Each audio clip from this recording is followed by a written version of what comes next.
Everyone thinks the Sena 50S is the ultimate motorcycle comms because it has fancy speakers and a premium price tag, but here's the thing, the audio isn't the real game changer. It's the Mesh 2.0 reliability and that big glove-friendly jog dial that actually transforms group rides if you set it up right.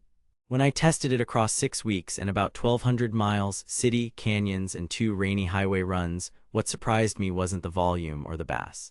It was how the 50S managed chaos, dropouts, mixed brands, wind roar, and real-world group dynamics.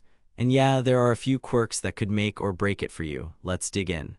Before we dive into what I discovered, quick heads up. If you're already leaning 50S, I've dropped a link below to the best current price I could find, but stick around, because the biggest win of this headset isn't what the marketing pushes. Here's why I even bought it. I lead weekend group rides and my old intercoms were a mess, constant repairing, someone always getting dropped and shouting through wind noise while riding at 75 mph. I wanted a system that just works, easy controls, legit range, and no science project every time we fuel up. I was skeptical because I've been burned before by firmware drama, tinny speakers, and voice commands that only understand you at a red light. I also wanted to see if Mesh 2.0 actually solves the dreaded two-rider drop and reconnect loop, and whether the 50S could keep up with a mixed pack that sometimes includes a Cardo or two. Testing started solo. Shui RF 1400 with the standard HD speakers and then the Harman Kardon kit in a modular helmet. I set speaker position dead center over my ear canal, alignment matters a lot, and ran the 50 utility app to dial audio and mic settings. At 45-60 mph with earplugs, podcasts were clear, music was solid, voice nav was crisp, bass, good enough, not studio level. But then I hit 75-85 mph and crosswinds. Vocals held, but the bottom end flattened. The jog dial, though, was a win. Volume, track skip, and intercom toggles without taking my eyes off the road. Switching to mesh was instant, literally one button and you're in open mesh. Scenario 2, 3-rider canyon run in open mesh. The 50S handled line of sight like a champ. We saw about 0.8-1.2 miles rider-to-rider on open roads, around 0.4-0.6 miles in twisties with rock walls. The cool part, when Rider 2 dropped behind traffic, rejoin was seamless.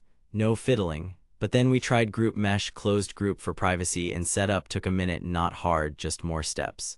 Once locked, it stayed stable. We did get one brief warbly moment under power lines, but it recovered within seconds without us touching anything. Scenario 3, mixed brand test with a Cardo unit via universal pairing.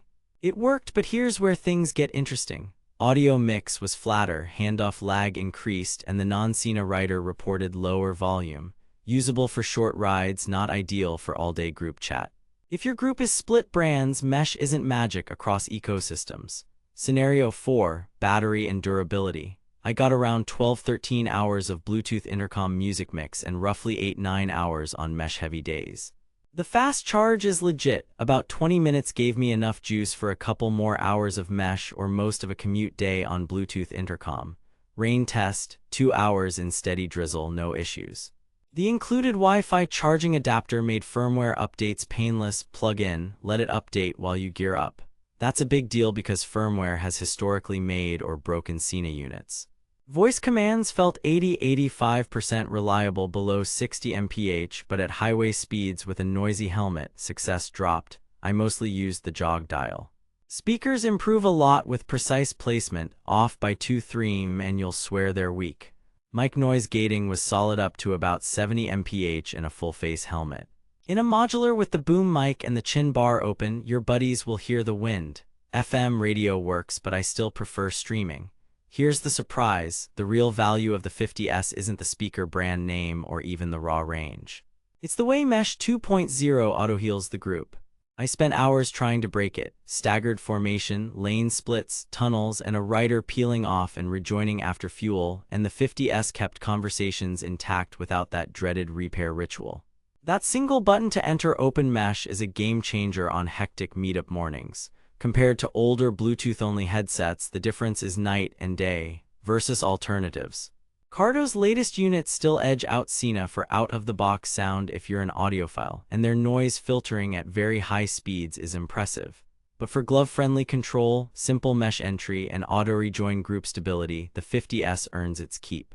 Is it too good to be true? Not quite. The app can feel clunky, voice commands struggle in high wind, and universal pairing across brands is a compromise. And if you mostly ride solo, you're paying for mesh you won't fully use. But when you ride with 2 or more Sena mesh units, the experience is noticeably smoother than traditional Bluetooth chains. Now that you know the 50S shines for real-world group rides and quick rejoin, if that solves your biggest headache, grab it while it's discounted. I've put a link in the description with the best current price I could find. Stock and bundles swing a lot, so don't overpay. Bottom line, if you lead rides, tour with friends, or want a dead simple jog dial with reliable mesh rejoin, the Sena 50S is worth it. Get the Harman Kardon kit if you're picky about mic clarity and you want a bit more fullness, but don't expect studio bass. If you ride solo or your whole crew is on another brand and you care more about music fidelity than group comms, you can save money elsewhere. For riders who just want the comms to disappear and work, this is the set and forget choice. What really matters isn't the spec sheet, it's how the 50S keeps the conversation going when the road gets messy.